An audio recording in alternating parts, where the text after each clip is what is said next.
Como bien dijo Fernando Arnaiz, es la última obra de un poeta con aspecto inequívoco de poeta.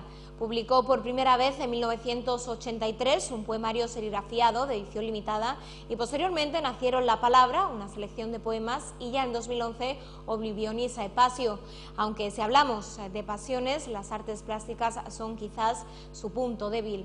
Escritor y durante muchos años colaborador de esta casa, ha dado a luz recientemente Oferta Callada, un poemario que sumerge al lector en la experiencia personal de un asunto que nos es común: amor, desamor, rencor, deseo, ideales estéticos, una sumersión a través de versos que dibujan una realidad, una reflexión. Esta noche, en primera plana, Javier Berrio.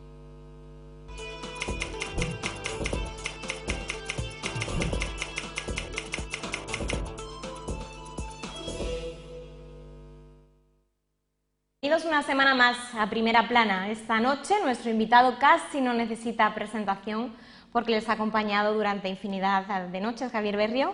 Muy buenas noches. Estoy muy feliz de que estés aquí conmigo. Igualmente, muchas gracias y muy buenas noches a todos. Me estoy fijando que cuando se ha hecho la entradilla parecía que aquí hay alguna persona, yo soy otra persona distinta, pero simplemente un pequeño retoque en mi look. Estás muy guapo. Muchísimas gracias. Estás más joven. Bueno, yo creo que tengo la misma edad, pero bueno, mi aspecto ha cambiado y ha mejorado, creo que sí. Me siento bien. Tienes un punto ahora. Estás muy guapo. Muchas gracias.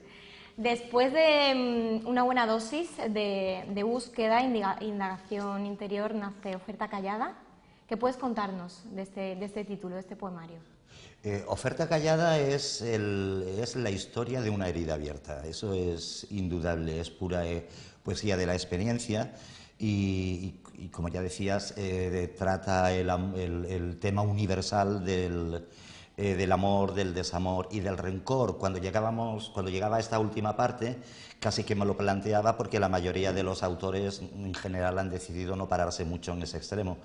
Pero puesto que también es una pasión humana que sentimos en esos momentos, pues me di licencia para plasmarla tal como yo la estaba sintiendo, tal como yo la estaba viviendo, entendiendo siempre que el rencor también tendrá que ser superado en su momento, dará lugar al perdón y, si es posible, al olvido, al oblivion, aquel de otro libro que tú mencionabas, que era el Oblivion Aepacio, que es la pasión del olvido. En tu caso, Javier, ¿la poesía es fruto del trabajo, es fruto de la inspiración, en tu caso?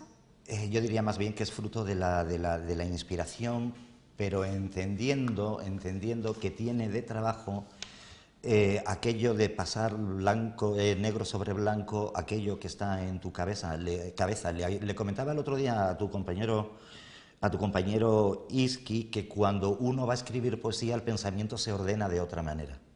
Si yo voy a escribir un artículo, el pensamiento tiene su propio orden, pero si voy a escribir un poema, una poesía, el pensamiento se ordena de otra manera, se ordena de manera poética. Y siendo trabajo parece un ejercicio, sin embargo, menor. Casi todas mis obras están escritas a la prima, o sea, tal como sale, a la primera. Después alguna corrección escasa, pero aunque sí que hay que hacerla, pero básicamente el trabajo viene hecho por el propio pensamiento. Y el pensamiento en este caso es, no sé si viene el sentimiento primero y después el pensamiento, o el pensamiento produce el sentimiento y finalmente aparece la emoción, que es lo que trasladamos. Fernando Pessoa decía que la literatura, como el arte, es la demostración de que la vida no basta. Rosa Montero también lo reflejaba en su libro, La ridícula idea de no volver a verte. ¿Para ti escribir es una necesidad? Sí, en gran medida, en la medida de que mi pensamiento siempre está en movimiento.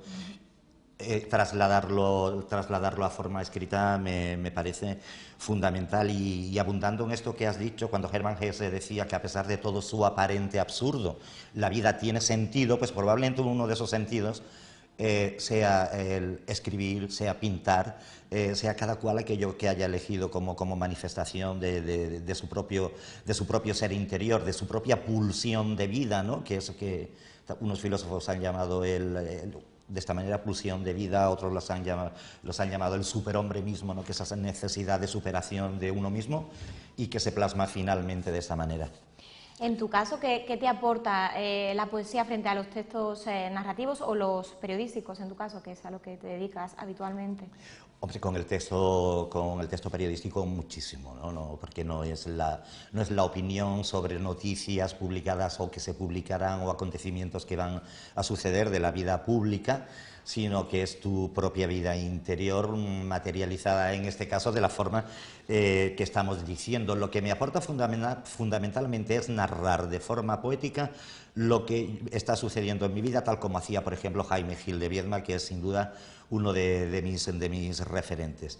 Esto es lo que me aporta. Y cuando este libro, Oferta Callada, vio la vida ya de forma material, y pude hablar de qué era lo que representaba y lo que significaba en dos ocasiones directamente con el público, en la primera y segunda presentación, yo sentí que me quedaba muy descargado, me quedaba muy relajado, algo que estaba dentro de mí, que tenía que ser manifestado, no solo para ser conocido por mí mismo, sino para que otras personas también lo pudieran conocer y disfrutar, en su caso.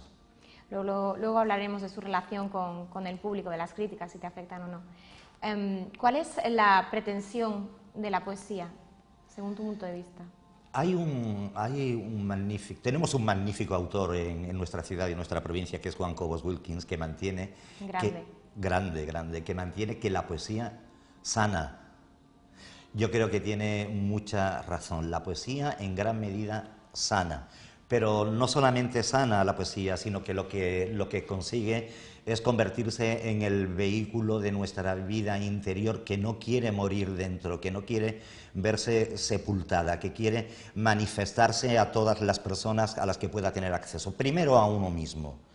Es como la racionalización de los sentimientos que hieren o no hieren, todo lo contrario, pero su racionalización para que después se puedan leer de forma estética, ¿no? Que es lo que busca fundamentalmente la poesía, hacerlo de una forma determinada.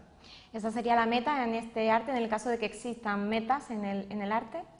En el caso de que existan grandes metas en el arte, como tú bien dices, pues esta sería por lo menos una de las grandes metas. ¿Cómo es tu proceso creativo? ¿Qué ocurre antes de sentarte a escribir? Pues cuando yo me siento a escribir ya estoy pensando. Y puesto que estoy pensando, cuando me siento a escribir, simplemente lo que voy a hacer es plasmar aquello que ya se está manifestando de esa manera que te he dicho antes, que es el pensamiento alineado de determinada manera. Muchas veces sucede simplemente caminando por la calle, los poemas te están viniendo continuamente. El discurso interior es difícil de parar, por lo menos en los occidentales, ¿no? Los orientales parece que han ganado mucho en esto y pueden dejar la centrifugadora parada, con nosotros difícilmente. Y en mi caso esa centrifugadora pasa mucho tiempo haciéndolo de forma poética. Así que cuando me siento, los versos surgen. Eso sí, tiene que haber una razón para que surjan. Si no está sucediendo nada, si nada me está conmoviendo en un momento dado, difícilmente puede surgir un poema. Por eso decíamos antes lo de la inspiración, ¿no? En ese sentido, tú escribes en horas bajas, porque imagino que los momentos felices basta con vivirlos, ¿no?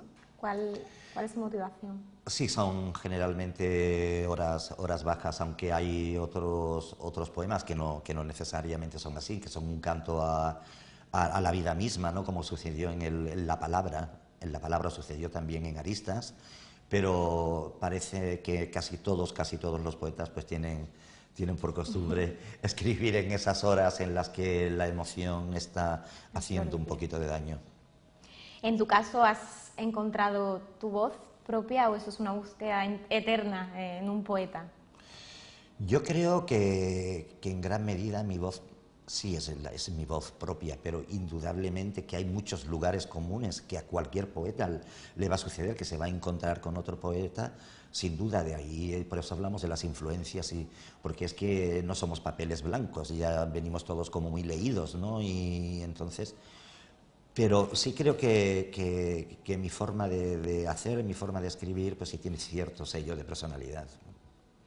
En un mundo, lo decías tú antes, hablando de Herman, es un tanto absurdo, la cultura sería la respuesta. Sin duda alguna, en un mundo en el que en tantas ocasiones parece que se pierde el sentido, la cultura y sus diferentes manifestaciones es una de las salidas que tenemos, porque todas sanan en realidad, aunque Juan Cobo se refiriese en concreto a la poesía. La música, que es una de las artes más inmediatas, consigue desde luego que el ser humano saque lo mejor que tiene dentro de sí, que podríamos decir de la pintura, naturalmente de la literatura, tanto la literatura narrativa como la poesía. En mi caso yo elijo la poesía porque es donde me siento más cómodo. Esto no significa que en algún momento de mi vida no decida escribir prosa. Lo que sucede con la prosa, con la novelística en concreto, con la narrativa, es que exige un ejercicio de mucho tiempo, de mucho tesón, de mucho trabajo y de investigación también, ¿no? Y yo soy muy de carácter muy nervioso, ¿no? Casi que prefiero la inmediatez de las cosas. Me sucede también cuando pinto. Prefiero pintar con acrílico, hacerlo con óleo, por la inmediatez en secado que tiene el acrílico, que me permite seguir rápidamente. ¿Hay nueva exposición ahí en el cajón o no tenemos nueva exposición? Hay ¿Sí? algo que está en preparación, la idea está más o menos ya ahí latente y, Qué bueno. y yo creo que se podrá manifestar pues públicamente, pues desde luego un año y medio, menos tiempo sería imposible, pero sí, está ahí también. Estaremos pendientes de eso. ¿Qué significa la literatura para ti? Literatura significa la expresión de los sentimientos del hombre o de los pensamientos del hombre de forma escrita. La literatura puede narrar acontecimientos reales, tanto interiores como exteriores, pero también puede ser pura ficción, y el mundo está muy necesitado de ficción que nos lleve a esos mundos que no conocemos, pero que también podrían existir. La literatura es, a fin de cuentas, como la narración continua de la historia de nuestra vida que poco a poco está realizando la humanidad sin ser consciente de ello. Si no nos quedase la literatura, pocas cosas quedaría que hablasen de nosotros en el futuro. La poesía nace de la capacidad del poeta para sugerir y del lector para captar esa sugestión. ¿Cómo definirías tu poesía? Lo hice al principio un poco hablando que es poesía de la experiencia, naturalmente. Es una poesía que se basa en los propios acontecimientos de mi vida. En mi poesía, en este poemario, en Oferta Callada, como en otros anteriores, hay claves que desde luego a lo mejor al principio no es fácil desentrañar, pero que en una segunda lectura cualquier lector las va a descubrir y va a poder entender qué he querido expresar, qué he querido decir en cada momento. Pero la mía es una poesía en la que hay carne, no la evita. Una carne transida de espíritu, un espíritu que a veces es aceptado, otras veces no es aceptado. En este caso, con Oferta Callada, quizás estemos contando la historia de una carne que está presente y un espíritu que solamente quiere querer bajo determinadas circunstancias, de forma inadecuada, y por eso le decimos que no. Yo tengo que decirte que he leído Oferta Callada recientemente. Muchas gracias. Y que eres muy valiente, tengo que decírtelo. Y muy sincero. Soy sincero. Y eso es muy bonito a la hora de encontrarte delante sí, de... La poesía no es un acto de desnudez, poco significado, porque efectivamente le podemos escribir al olmo, es maravilloso. Le podemos escribir a la fontana y es maravilloso. Pero cuando quieres decirle a la gente quién eres, cómo eres y por qué sufres en ese momento, es maravilloso también. Y creo que la honestidad, que la sinceridad es fundamental. Describir quién eres, cómo sientes y por qué sufres es importante, y que la gente, yo creo que así, de una forma u otra, lo va a entender, le va a llegar, y bueno, y al margen de moralidades personales o no, creo que es un libro que se puede calificar de puramente honesto, efectivamente, y muchas gracias por reconocer la valentía en el libro. Sí, es que te lo digo tal cual, te lo escribí por WhatsApp, ¿verdad? Sí, en el momento en que me leí el libro, y te lo vuelvo a decir hoy porque es lo que me he encontrado realmente. Muchas gracias. Sí, es cierto. ¿Se nace o se hace uno escritor? Pues yo recuerdo que mis primeros poemas, siendo yo bastante jovencito, los escribí en casa, y esto va a sorprender, que yo recuerde, los escribí en casa de otro grande de Huelva, como Juan Cobos Wilkin, que es Faustino Rodríguez, Sí. que me acompaña tanto y a quien yo acompaño tanto, que es un pintor maravilloso. En su casa familiar escribir aquellos primeros poemas, y yo era bastante jovencito.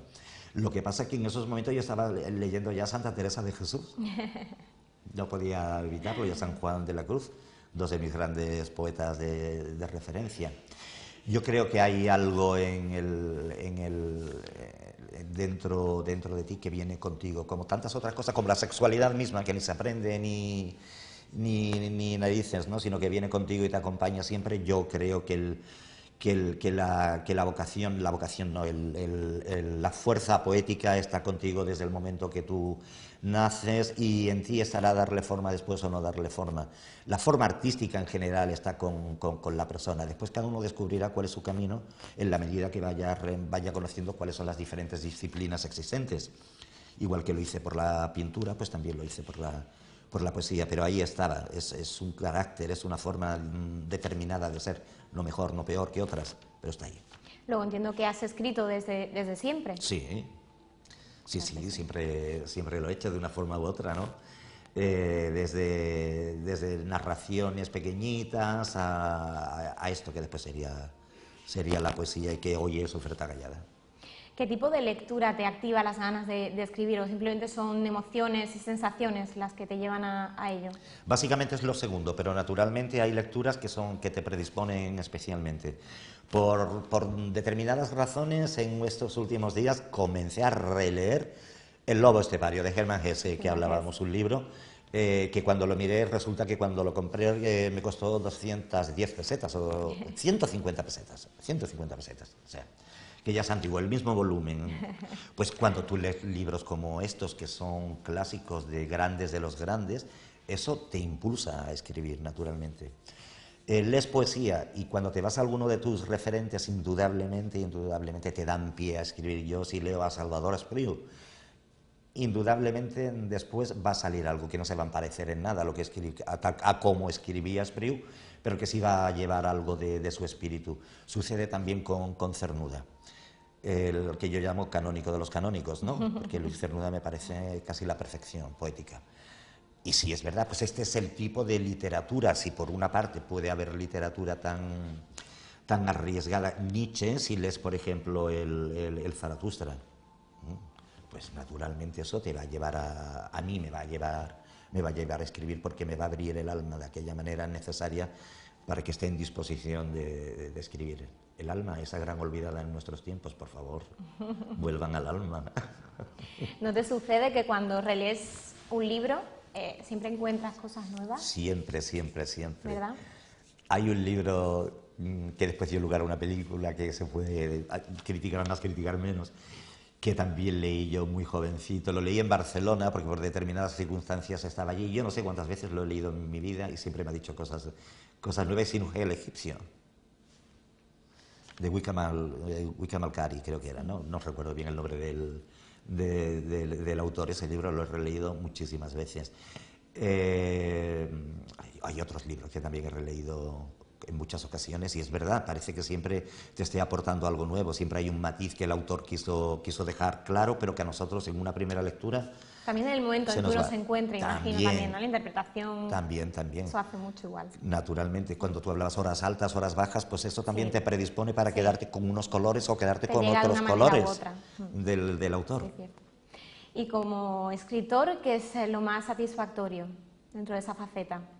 ¿Qué es lo más satisfactorio como escritor? Sí.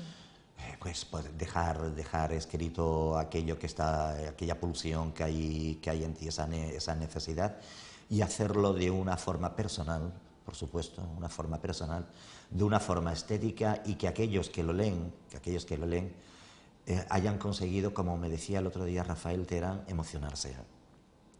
La emoción es muy importante en la poesía. Si no tiene desnudez, como decíamos antes, si no tiene frescura, que también añado, si no tiene riesgo, como tú has reconocido, y no tiene capacidad de emocionar, poca cosa es. ¿Tú escribes como terapia personal? A veces. ¿Te sirve? Sirve. y también la prosa. Y también la prosa, cuando no es una prosa periodística que estás haciéndola por obligación o porque quieres comentar algo, es una de las capacidades sanadoras que tiene, ¿no? Sí, en ocasiones cuando te encuentras pues, de determinada manera, el manifestarlo poéticamente, la verdad es que te ayuda mucho a salir de ahí. Igual que te puede ayudar a hacerlo en prosa porque te ayuda a la racionalización de sentimientos, emociones que en ese momento parece que es que lo están embargando todo, como decía un antiquísimo poeta de Huelva, Mariano Horta, desconocido absolutamente, que yo sepa solo escribió un libro que se llamaba Sol, y hablando del amor, él decía, cuando la inundación llega no tengo compartimentos de prudencia. Pues cuando te sucede esto, en cualquier otra emoción, no solo el amor, y no tienes compartimentos de prudencia, lo único que puedes hacer es manifestarlo en forma escrita, que seguramente después te vas a sentir mucho mejor. Los conflictos internos son una auténtica fuerza creadora, ¿no? Imagino. Sin duda, la batalla interior te lleva a manifestarte además tal como eres, porque de ese conflicto, de esa lucha, de esa pelea, del reconocimiento de que esa pelea existe, viene la expresión más limpia, más clara, más sincera de quién eres, de cómo eres y de cómo vives esa guerra o esa batalla, ¿no? Que se está dando dentro de ti o que se está dando en tu vida y a la que estás tratando de buscar solución como buenamente puedes, ¿no? Como ser humano que aspira a convertirse en persona, porque eso también es otra cosa que me gusta matizar siempre. Todos somos seres humanos, pertenecemos a la especie, no todos alcanzamos o alcanzaremos el estado de persona, que es otra cosa. ¿Me concederías un deseo? Dígame. Así hoy sí. que me pongo... ¿Me leerías uno de mis preferidos? Mira la línea que se desdibuja. ¿En qué página está? Está la 19. Página 19. Sí. Me tendré que quitar las gafas. Es que quiero escucharte, sí o sí. Ok, muchas gracias. A ver. Vale, acaba. Me quito las gafas con perdón de ustedes y me pongo el libro delante de la cara. ¿Por qué no veo? Mía. Ah, sí. ¿Lo hago ya? Cuando tú quieras. Mira la línea que se desdibuja. Tú propones los límites. Sigo el sendero a sabiendas de los errores. No hay lugar para la luz que no aparece. Escucho indicaciones inconexas. Me sumerjo en la burbuja de tu miedo. Perdido, quieres conducirme a tu vacío. Peleo para que me recorras. Huyes y detestas el espejo que soy. Rompes el cable, tu cordón umbilical. Alineas alcohol y dolor, recuerdo y esperpento. Usas las armas como puedes. No es tu montaña, cueva donde apareces, escondes. Vivo fuera, abajo, dentro y en torno. Ríes tus lágrimas y desapareces. Niegas al sueño hacerse carne. Amanece la sombra que eres prendida del pene. Inclino los ojos hasta los pies. Erguido encuentro el gesto, la intención. Asomas la lengua delirando la celada. Explotas en el placer de la tortura. Sé de tus lesiones provocadas. Imaginas el mundo paterno en ti. Te hiere lo que buscas y no encuentras, la sombra erguida de lo que eres. Gracias por permitirme leerlo aún sin gafas. Gracias a ti por dejarme escucharte. ¿Te reconoces en el libro ahora mismo? ¿Estás Sí, totalmente, en ese momento? Totalmente. ¿Aún? Sí, soy yo, con la herida abierta. ¿Aún? ¿Con la Sí, herida? sí, sí. Estamos... La herida sigue ¿Ganando? abierta, pero la herida sigue abierta, pero estamos en el proceso de que deje de hacer el mismo daño. Es un proceso largo. Y como primera medida que he tomado, y lo decía al principio, puesto que aquí llegué hasta el rencor, es dar un paso más allá y llegar al perdón, porque sin perdón no hay olvido, ya que el rencor ocupa tanto más espacio que el amor, y por lo tanto siempre estará haciendo daño y de una forma u otra marca una disfunción interna. Qué paradoja que salgan cosas tan bellas de algo tan triste, ¿verdad? De algo tan doloroso, de algo tan doloroso, es cierto. Desde el dolor se puede escribir de forma hermosa para salvarnos a nosotros mismos, ¿no? Para ser nuestros propios mesías, para podernos llevar a un nuevo estado de plenitud, ¿no? Donde el dolor ya se haya convertido en perdón, se haya convertido en olvido y nuevamente la luz del sol esté plena para caminar nuevas andanzas, acompañado o en solitario, que en solitario también se está, también muy bien, como aquel lobo estepario. Claro que sí. Y ya te lo dije en su momento, además es una manera de sanarte, ahí quedó, ¿no? Y ya, pues, hacia adelante. El nuevo camino. Claro que sí. El nuevo camino que se inicia con el perdón. ¿Qué ingredientes tiene que tener una buena historia para ti? Una buena historia. Fundamentalmente tiene que tener un tema que sea suficientemente atractivo. En primer lugar. Y en segundo lugar, tiene que tener los aditamentos supuestamente menores que coadyuven a que esa historia se esté sosteniendo sobre pilares de credibilidad, por muy no real que sea la historia. Y después necesita un buen narrador, con mucho tiempo, con muchas ganas y con buena forma de hacer las cosas. Un ejemplo de buena historia, desde luego, para mí, o de una persona haciendo historias, y ahora se me va a ir el nombre, es aquel que escribió Historia de un crimen. ¿Historia de un crimen? Bueno, da igual, se me ha ido ahora mismo el autor y es uno de los mejores que tenemos, americano, naturalmente, en este caso. Si me acuerdo a lo largo del programa lo diré. No pasa nada. ¿Javi, te tienta escribir? ¿Me tienta escribir una novela? Una novela. Me tienta, tengo una historia maravillosa dentro. ¿En el cajón? Sí, la historia está, pero como necesita esa constancia de la que yo hablaba antes, pues difícilmente en este momento, en el que soy tan inconstante, quiero decir, no inconstante en el que me ponga a escribir un poemario y no lo haga, no. Es que la narración se vive de otra manera, se realiza de otra manera. Incluso diría que la narración se tiene que escribir puertas adentro, mientras que yo la poesía la escribo puertas afuera. Yo soy un escritor de cafés. Siempre lo dices, además. Sí, yo me llevo mi ordenador, mis libretas y escribo delante de un café en un bar donde se me permite estar solo en una mesa. Pero creo que la novela tiene que realizarse en el interior. ¿Cómo ves la industria editorial ahora mismo? ¿En qué momento se encuentra? La industria editorial existe, pero con muchas dificultades. Debemos agradecer desde luego a Rafael Pérez y a su editorial Niebla, donde se ha editado este libro, que esté dando la oportunidad a tantos escritores onubenses de poder publicar sus obras. Hay un problema mayor que la existencia o no de industria editorial, que es la distribución. Porque, por ejemplo, este autor, esta editorial, como que es Niebla, que trata de que los escritores, los autores onubenses tengan salida, pero prácticamente está condenada, porque no hay las ayudas adecuadas, a morir en Huelva, ¿no? A vivir, nacer, desarrollarse y morir en Huelva. Y ese es el gran problema, la distribución.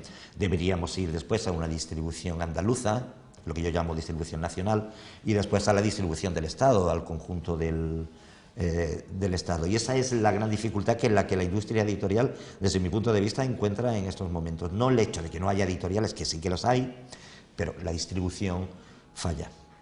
¿Qué consejo le darías a los jóvenes poetas que están empezando ahora? Hablábamos de Truman Capote. Vale. Historia de un crimen, por creo favor. que era. Y me van a echar una bronca cuando salga de aquí, que bueno, no te lo puedes imaginar, porque además ese libro me lo he leído 700 veces. Ese es uno de los... Qué vergüenza. A los jóvenes poetas lo primero que tienen que hacer es dejarse ser. Porque como la poesía es algo tan minoritario, muchos pueden tener la tentación de pasar inmediatamente a otras actividades o dejar la poesía puramente y hacer otro tipo de intentos dentro de la misma literatura. Hay que dejarse ser.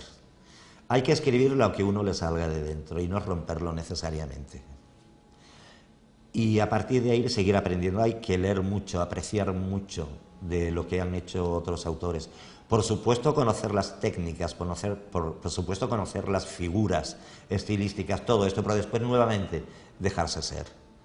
Porque si no es el poeta el que escribe, sino son las técnicas las que lo hacen por él, pues todo nos quedará como manoseado. Y yo si algo he hecho en este libro y en otros anteriores también es huir totalmente del manoseo, que es lo que me aleja de algunos autores muy famosos, muy reconocidos en nuestra propia tierra, pero que creo que la palabra está manoseada y la palabra está para dejarla en su lugar, justo como hacía Truman Capote cuando hacía novela, que con muy pocas palabras del vocabulario, no necesitaba un vocabulario tan extenso, consiguió hacer una obra tan emocionante, tan descriptiva y tan humana como aquella que narró en esa novela y que después hemos visto 2 veces en cine.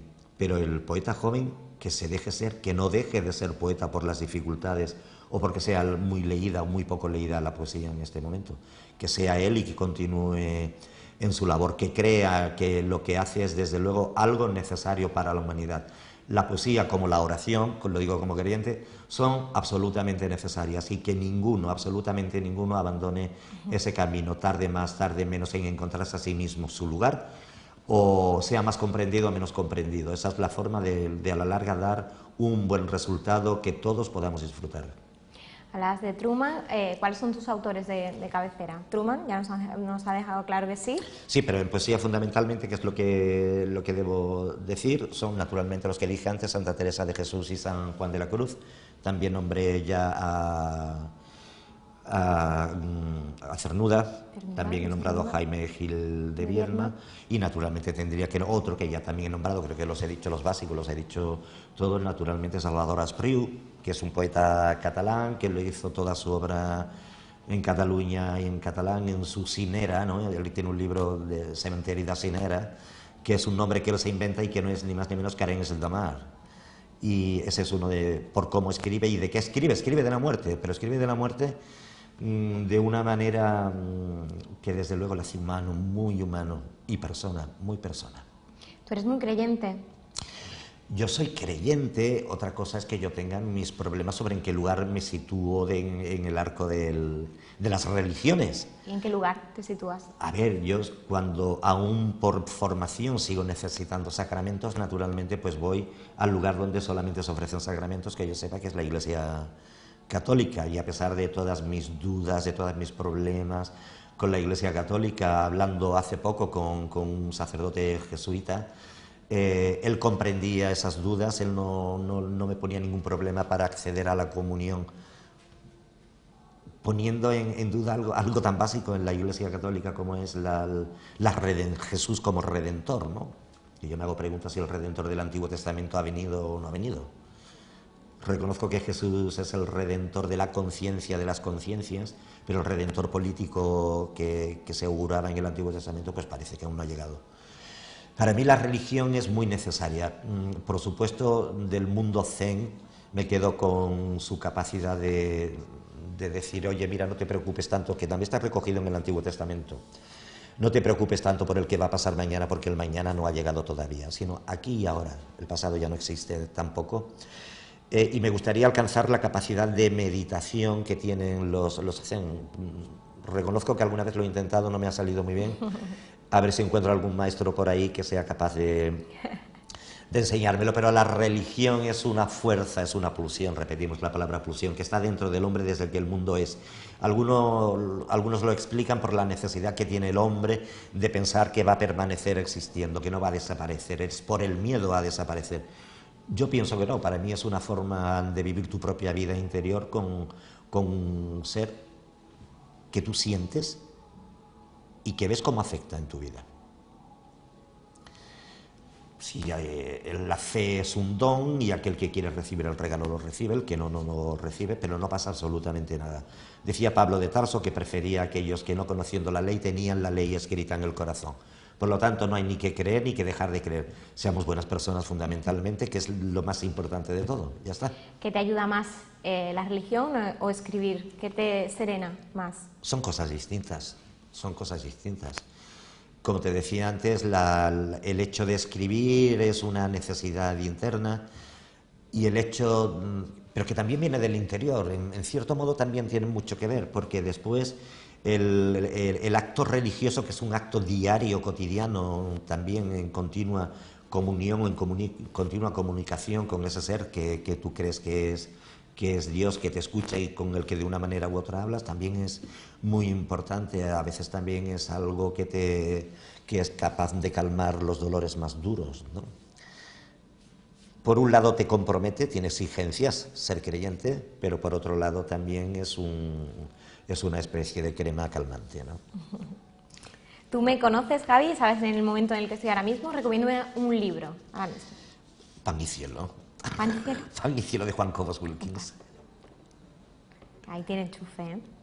Es muy bueno, además, es muy bueno. Como Pan y cielo de Juan Cobos Wilkins nos vamos a reír mucho porque presenta un registro muy distinto al que habitualmente él tiene, se ve escrito en horas altas. Y ese libro les recomiendo a todo el mundo también que lo lea. Es de una persona de Río Tinto que vive en Huelva, que ya es una de las personas importantes en la literatura ya, vamos, no tenemos que buscarle sitio porque ya lo tiene. Y es importante, es interesante que leamos ese libro, Pan y cielo de Juan Cobos Wilkins. ¿Tú qué piensas de las nuevas formas de difusión de la palabra, de las redes sociales, de los foros literarios, de Internet? Decía un día en la universidad el director de ediciones medievales, creo que era de la Real Academia Española, que nunca se ha escrito tanto como en este momento. ¿Debido a qué y gracias a qué? A las redes sociales. Otra cuestión es cómo se escribe o cómo no se escribe, pero por lo menos tiene esa virtud de que la gente, en vez de hablar todo el tiempo, pues por medio de los WhatsApps, por medio de las diferentes redes, utilizan el idioma. Cómo lo están utilizando o no lo están utilizando es otra cuestión, pero por lo menos tiene esta virtud. Recuerdo que ahora que tú le vas a dar clase a veces a personas cercanas de idiomas, a mi primo pequeño, de idiomas, recuerdo un texto en inglés muy interesante que siempre me dejó grabado algo fundamental. Decía, the purpose of language is communication. El propósito de la lengua es la comunicación. Por lo tanto, esto está siendo muy útil en ese sentido. Hombre, pues también tiene sus cosas malas. ¿Tú eres usuario de las redes sociales? Soy usuario de las redes sociales. ¿Tienes Twitter? ¿Tienes Facebook? Tengo Facebook y alguna otra. Y sí, soy usuario, naturalmente. Esto lo anunciamos en Facebook, tú anunciaste este programa en Facebook, lo anunciaste en Twitter, y eso llega a muchísimas personas. Pero además es que Internet tiene otras funciones, la de buscar artículos por muchos lados, tener acceso a la prensa, aprender a abundar sobre cosas que no tienes claras. En un momento dado, cuando estás en la calle solo y quieres escuchar música, te colocas tus cascos y los llevas y escuchas música. Es en el caso ya del teléfono en el que llevamos Internet. Yo creo que es una auténtica maravilla. El otro día me proponían editar un libro entero en Internet para que solamente fuera su soporte Internet, y ahí sí me negué. ¿No te tienta? No, ahí me negué. Por favor, para mí el libro es esto. Ese es el libro. Son otras formas, son... Bueno, me coge un poco con el paso cambiado. Me coge un poco con el paso cambiado, ¿qué vamos a hacerle? Bueno, al fin y al cabo es una buena forma de dar y obtener información, y eso es indiscutible. ¿Me permites que te lea un poema yo? Por supuesto. Ahora sí, uno que se me ha antojado, así que tenía aquí preparado. Pero es para mí, únicamente para mí. Para ti. Eso. Me visitan semidioses con arco y carcaj, pero son puro espíritu en pos de una materia que se les muestra esquiva, como el sol a la sombra, y a mí la calidez de tu persona. Me visitan hijos de dioses con sus amplias espaldas y fuertes piernas preparadas para el amor, firmes caderas listas para forzar la carne y la pasión misma, pero son espíritus. La materia en ellos es puro afán, igual que en mí la batalla que emprenden. Me visitan dioses completos en el esplendor de su gloria y poder, en la luz de su omnipotencia, prestos a llevarme consigo donde la sustancia ha vida, donde la esencia no se encuentra, y el deseo es un fruto helado que eriza la nuca y entristece ese apego al calor que en mí languidece. ¿De quién es? ¿Es tuyo? Claro. Lo sabía, no había escuchado ese poema. Es el poemario. Precioso. Es precioso. Muchas gracias. Usted es preciosa. Como tú. Y lo sabe. Cada vez más. ¿Con qué se queda Javier Berrio? ¿Con su oratoria, que indiscutiblemente la tiene, o con su forma de escribir? Yo me quedo con la poesía.